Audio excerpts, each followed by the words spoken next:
세상에 종말은 오는가? 당신은 지구적인 종말 혹은 우주적인 종말이 있을 것이라는 생각을 해본 적이 있으신가요? 요즘 들어 점점 더 잦아지고 점점 더 그 피해의 규모가 커져가고 있는 자연재해들을 보면서 하나님을 믿지 않는 세상 사람들도 인간의 탐욕과 제약이 세상을 망하게 한다고 걱정을 합니다.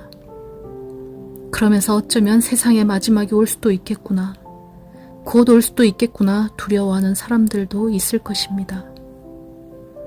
저는 하나님의 말씀이신 성경은 우리에게 세상의 종말에 대해서 무엇이라고 말하는지 오늘 마태복음 24장과 25장을 통하여 알아보려고 합니다. 마태복음 24장과 25장의 전체적인 주제는 심판입니다. 이제 메시아로서 3년여의 공생애를 마감할 시점에 이르신 예수님께서는 장차 닥칠 성전의 심판과 마지막 때의 심판에 대하여 미리 예고하고 이에 대비할 수 있도록 하는 마지막 가르침을 주고 계십니다. 예루살렘의 멸망과 인류 역사의 종말에 대한 예언은 이중성과 복합성을 띱니다. 성경의 예언은 예언을 듣고 있는 1차 대상자들에게와 2차 대상자들인 다가올 미래의 사람들 모두에게 구속사적인 메시지를 던져주고 있는 것입니다. 그러므로 우리는 마태복음 24장과 25장을 통하여 말씀하시는 예수님께서 지금 우리에게 주시는 경고의 의도를 두렵고 떨림으로 잘 살펴보아야 하겠습니다. 마태복음 24장은 예루살렘과 성전에 대한 심판을 예고합니다. 예수께서 성전을 떠나 걸어가실 때에 제자들이 성전 건물들을 가리켜 보이려고 나아오니 대답하여 이르시되 너희가 이 모든 것을 보지 못하느냐? 내가 진실로 너희에게 이르노니 돌 하나도 돌 위에 남지 않고 다 무너뜨려지리라. 하나님의 백성으로 선택받은 이스라엘이었지만 그 외적인 모습과는 상관없이 외식하는 이스라엘은 심판을 받을 것입니다. 하나님의 임재를 상징하는 견고하고 웅장한 성전이었지만 하나님이 임재하시지 않는 성전은 심판을 받을 것입니다.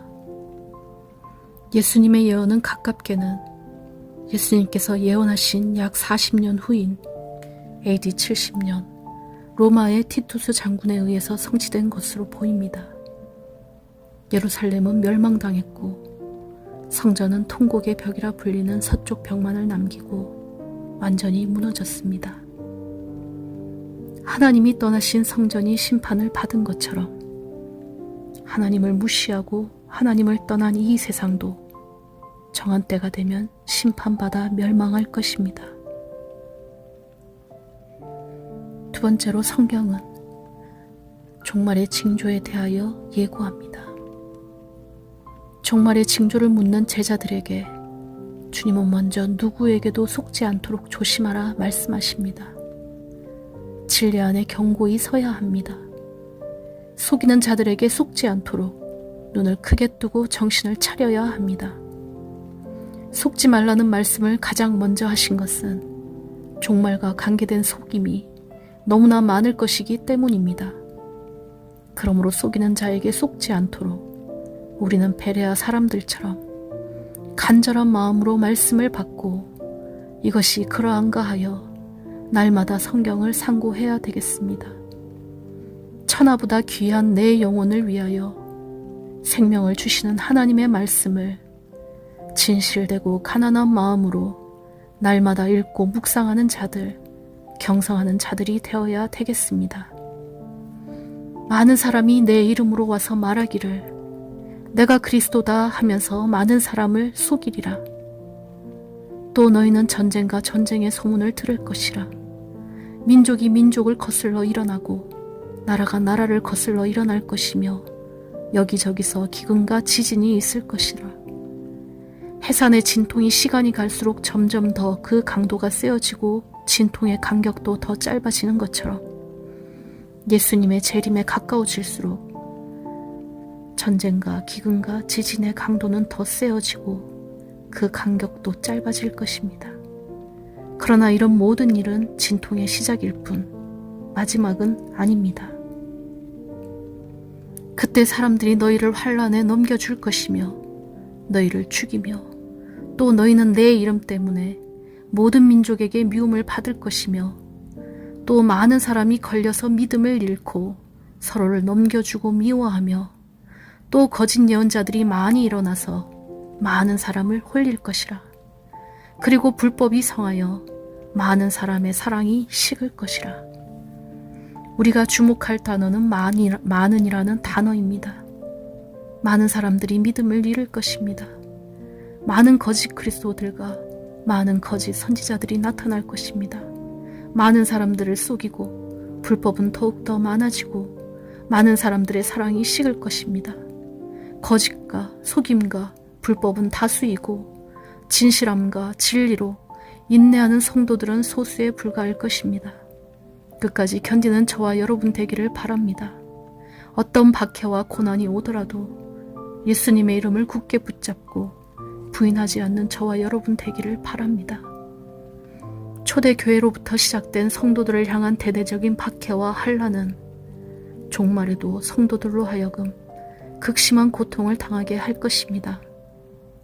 그러나 끝까지 견디는 자는 구원을 얻으리라. 끝까지 견딘다는 것은 견디기 힘든 시련이나 박해의 상황에서도 그 자리를 이탈하지 않고 자기 자리를 고수하는, 계속해서 그 자리에 남아있는 것을 의미합니다.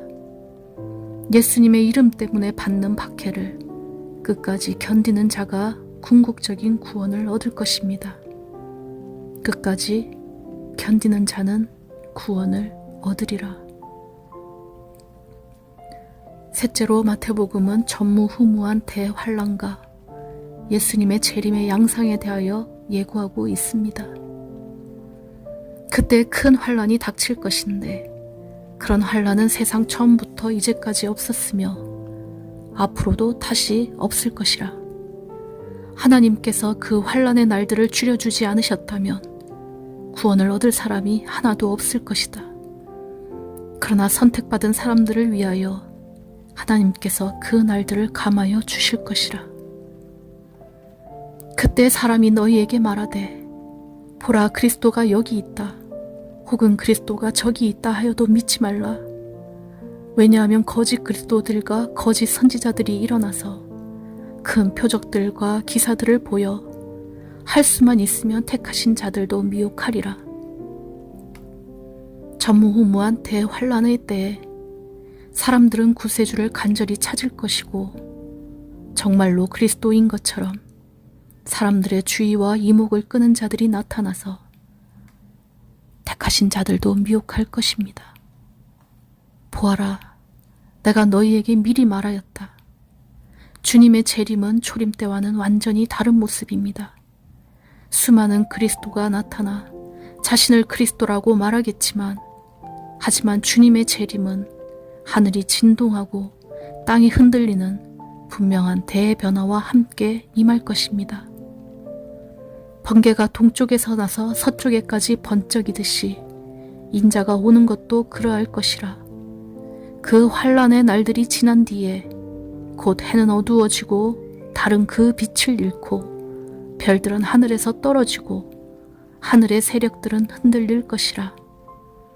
그때의 인자가 올 징조가 하늘에서 나타날 터인데 그때에는 땅에 있는 모든 민족이 가슴을 치며 통곡을 할 것이며 인자가 큰 권능과 영광에 쌓여 하늘 구름을 타고 오는 것을 보게 되리라. 예수님의 재림의 시기는 분명히 대환란이 있은 후이며 재림의 양상은 천체의 일대 변동을 동반하는 놀라운 사건이며 땅의 모든 족속들이 볼 수 있을 정도로 확실한 징조를 동반한 사건임을 밝히고 있습니다. 실로 예수님의 재림은 천체의 놀라운 대변화를 수반할 것입니다. 재림의 때 예수님의 징조는 너무나 선명하게 나타나기 때문에 사람들은 그것이 누구나 예수 그리스도의 도래라는 사실을 즉시로 알아차리게 될 것입니다. 그렇습니다. 성경은 세상의 모든 역사가 끝이 나는 종말이 있다는 것을 예고하고 있습니다. 그날은 무서운 날, 심판의 날이 될 것입니다. 로마 장군 티투스에 의해 예루살렘이 심판받아 멸망한 것처럼 하나님이 떠난 성전이 심판받아 무자비하게 심판받았던 것처럼 무자비한 날, 진노와 맹렬한 분노의 날, 땅을 황폐하게 하고 그 땅에서 죄인들을 멸절시키는 주님의 날이 올 것입니다. 예수 그리스도께서 영광 가운데 심판주로 이 땅에 오시는 그 날은 이 세상에 존재했던 그리고 존재하고 있는 모든 인류에게 있어서 희비가 엇갈리는 참으로 결정적인 순간이 될 것입니다. 특히나 그 날은 내 영혼의 진정한 왕이자 나의 주님이신 예수님을 맞이하는 즐거움으로 기쁨의 눈물을 흘리는 날이 될 수도 있고, 겉모습은 주님을 왕으로 모신 듯 하였으나 속으로는 내가 왕이었던, 또는 세상을 왕으로 삼았던 내가 후회와 비통으로 통곡의 눈물을 흘리는 날이 될 수도 있을 것입니다. 물론 그 선택은 당신의 몫입니다.